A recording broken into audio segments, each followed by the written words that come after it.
Firman itu bukan pribadi, bahwa di Alkitab itu tidak ada penjelmaan. Penjelmaan itu artinya berubah dari suatu keadaan atau suatu identitas, lahir kembali atau muncul menjadi manusia atau suatu pribadi atau suatu bentuk lain dari aslinya. Ini asumsi yang dipaksakan. Firman menjelma menjadi manusia. Ini asumsi yang dipaksakan. Firman itu bukan pribadi, saudara. Itu sabdanya Tuhan. Tidak mungkin menjelma menjadi manusia. Salah satu yang disesatkan roh antikristus di dalam pikiran Bapak Erastus Sabdono adalah tentang masalah kepribadian Tuhan. Inilah yang membuat dia tidak mengakui manifestasi dari pribadi kedua dari Allah, Tuhan Yesus Kristus, Anak Allah. Perhatikan apa katanya, firman itu bukan pribadi. Itulah yang dikatakan. Hal ini dapat terjadi karena Erastus Sabdono tidak mengerti tentang kelahiran seorang anak Allah yang tunggal sebelum segala sesuatu ada, sebelum dia datang ke dunia. Karena Ibrani 1 ayat 6 mengatakan, dan ketika ia membawa pula anaknya yang sulung ke dunia. Jadi sebelum Yesus lahir di dunia, dia sudah ada sebagai anak Allah yang lahir terlebih dahulu. Inilah yang berinkarnasi menjadi manusia darah dan daging. Karena di Ibrani pasal 2 ayat 14 dikatakan, karena anak-anak itu adalah anak-anak dari darah dan daging, maka ia juga menjadi sama dengan mereka dan mendapat bagian dalam keadaan mereka. Dengan kata lain, dia berinkarnasi atau menjelma sebagai manusia. Untuk memahami ini, biar saya jelaskan tentang nubuatan kelahiran anak Allah yang tunggal, supaya Anda dapat memahami pribadi Tuhan sebagai anak Allah yang pertama lahir sebelum segala sesuatu diciptakan, supaya Anda dapat melihat penyesatan yang dilakukan oleh Erastus Sabdono yang tidak memahami bahwa firman itu dilahirkan oleh Allah, lahir menjadi manusia Allah, lahir menjadi anak Allah, lahir sebelum segala sesuatu diciptakan, sebelum berinkarnasi dalam rupa darah dan daging. Dalam nubuatan di Mazmur pasal 2 dikutip melalui pewahyuan kepada penulis kitab Ibrani di pasal 1 ayat 5 dan ayat 6 dikatakan, anakku engkau telah kuperanakan pada hari ini, dan aku akan menjadi bapaknya, dan ia akan menjadi anakku. Dan dikatakan, dan ketika ia membawa pula anaknya yang sulung ke dunia. Perhatikan, dikatakan membawa anaknya yang sulung ke dunia. Itu yang disebut inkarnasi, bukan asumsi yang dipaksakan. Jadi ada suatu kondisi sebelum anak Allah datang ke dunia, dia sudah diperanakan terlebih dahulu. Makanya dikatakan anakku engkau. Pertanyaannya, kapankah kelahiran anak tunggal Allah ini? Jawabannya adalah sebelum segala sesuatu diciptakan. Yang pertama lahir, saya ulangi sekali lagi, yang pertama lahir adalah anak Allah yang tunggal. Inilah yang dijelaskan di Kolose 1 ayat 15. Ia adalah gambar Allah yang tidak kelihatan, yang sulung lebih utama dari segala yang diciptakan. Dalam frasa Yunaninya dikatakan protokos pases tiseos atau protokos pases tiseos, artinya yang pertama lahir sebelum adanya ciptaan apapun. Saya ulangi sekali lagi, jadi yang pertama lahir sebelum segala sesuatu diciptakan. Allah melahirkan anaknya. Itulah yang dimaksud firman menjadi manusia Allah, firman menjadi anak Allah. Walaupun misteri tentang manusia Allah ini disalahpahami oleh manusia-manusia yang terkutuk yang tidak mendapat pengertian tentang rahasia ini. Jadi pribadi Tuhan adalah anak Allah yang lahir sebagai raja alam semesta, di mana kerajaannya adalah kerajaan terang. Karena itulah dia disebut sebagai yang diurapi. Inilah yang tidak dipahami oleh orang-orang Islam tentang Mesias, tentang Tuhan, karena ini bagi mereka adalah misteri. Mereka kesulitan memahami tentang konsep Tuhan dan Allah. Inilah yang dijelaskan di Yohanes 1 ayat 1 dalam frasa Yunaninya disebut en arche en hologos, di mana mula-mula pertama adalah logos di dalam Allah sebagai Allah itu sendiri, dan lalu lahir dari Allah sebagai anak Allah. Dengan kata lain, sebelum segala sesuatu ada, anak Allah lah yang pertama ada, dan itulah logos yang dilahirkan oleh Allah.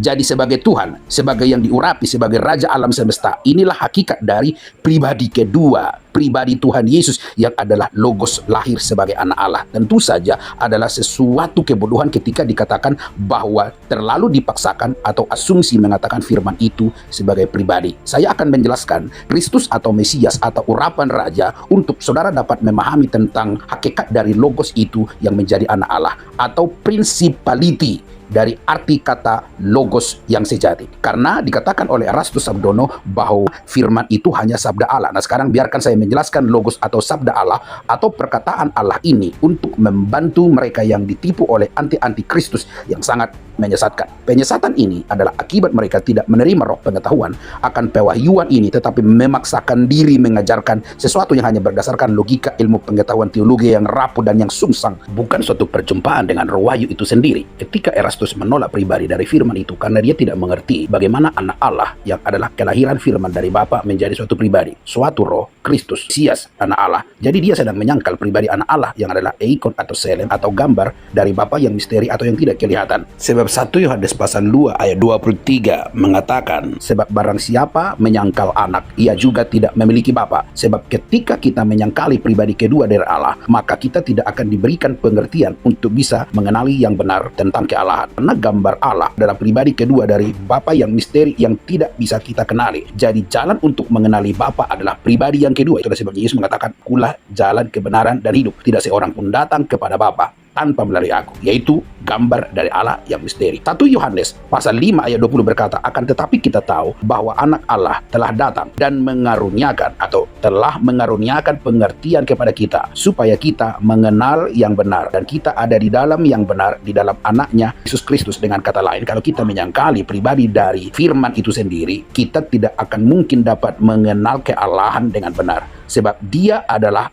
Allah yang benar dan dia adalah hidup yang kekal. Saya ulangi, dikatakan sebab dia adalah Allah yang benar. Sekali lagi saya ulangi, di dalam 1 Yohanes pasal 5 ayat 20 dikatakan sebab dia adalah Allah yang benar dan hidup yang kekal. Dengan kata lain, Yesus Kristus adalah Allah sebagai gambar. Itu yang disebut pribadi yang kedua. Sedangkan Bapa adalah Allah yang tidak kelihatan sebagai sumber. Nah, sekarang saya akan menjelaskan bagaimana prinsip dari logos itu bekerja sebagai pribadi ataupun sebagai anak Allah atau sebagai Tuhan semesta alam, sehingga kita dapat melihat berbagai bentuk penyesatan yang merendahkan kealahan dari Tuhan Yesus Kristus sebagai gambar dari Allah yang tidak kelihatan. Jika kita memperhatikan semua jenis kamus bahasa apapun tentang definisi kata logos, maka arti kata itu akan merujuk kepada word, speech, message, sound, reason, doctrine. Tetapi semua pengertian itu berasal dari etimologi kata logos, itu kata kerja lego yang berarti berbicara atau mengatakan. Karena itulah tadi Erastus Sabdono mengatakan bahwa logos itu adalah sabda Allah. Namun prinsip dasar dari pengertian itu adalah yuridiksi yang tidak terlihat yang membuat seseorang atau siapapun atau Allah dapat berbicara atau dapat mengatakan atau dapat bersabda. Jadi kalau kita mengambil contoh Allah itu sendiri di dalam dirinya,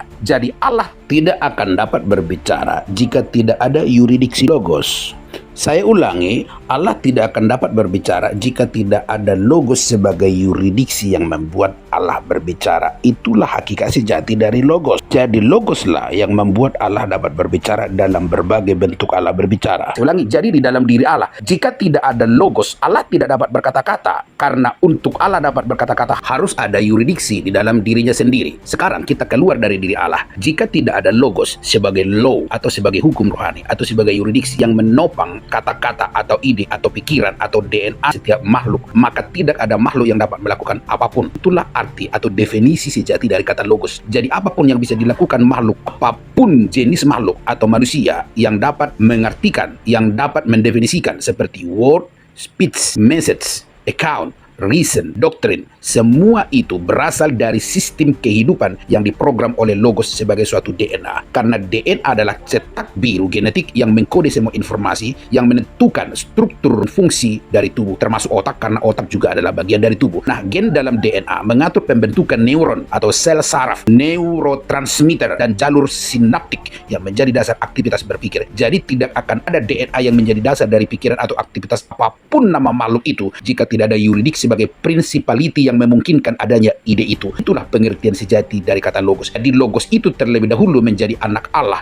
menjadi Mesias, menjadi raja penguasa, principality yang membentuk atau mendasari hukum di kosmis spiritual yang menjadi pondasi keberadaan segala bentuk partikularis dari atau pikiran atau program atau DNA di dalam setiap makhluk. Inilah maksud sejati dari firman Allah sebagai logos. Jadi fungsi arti sempit dari logos bisa menunjukkan isi dari apa yang dikatakan seperti konsep, ide, atau prinsip atau apapun perinciannya dalam suatu kamus yang dikutip sebagai referensi. Namun semua hal itu bisa terjadi karena ada yuridiksi roh yang membentuknya. Itulah pengertian dari logos. Inilah arti sejati dari logos itu, yaitu suatu principality yang tertinggi, raja di atas segala raja yang tidak terlihat secara kasat mata, tetapi justru dialah yang menopang semua yang ada sebagai suatu ciptaan. Seperti dikatakan dalam kitab Ibrani pasal 1 ayat yang ketiga, ia adalah cahaya kemuliaan Allah dan gambar wujud Allah, dan menopang segala yang ada dengan firman-Nya yang penuh kekuasaan. Sekali lagi dikatakan menopang segala yang ada dengan firman-Nya. Kolose 1 ayat 16 sampai 17 mengatakan, karena di dalam Dialah telah diciptakan segala sesuatu yang ada di surga dan yang ada di bumi, yang kelihatan dan yang tidak kelihatan, baik singgasana maupun kerajaan, baik pemerintah maupun penguasa. Segala sesuatu diciptakan oleh Dia dan untuk Dia. Dikatakan di dalam Dia telah diciptakan segala sesuatu. Dengan kata lain, semua DNA dari ciptaan ada dan berasal dari anak Allah. Itulah sebabnya dikatakan segala sesuatu diciptakan oleh Dia dan untuk Dia. Jadi yang menciptakan segala sesuatu adalah anak Allah. Dan Kolose 1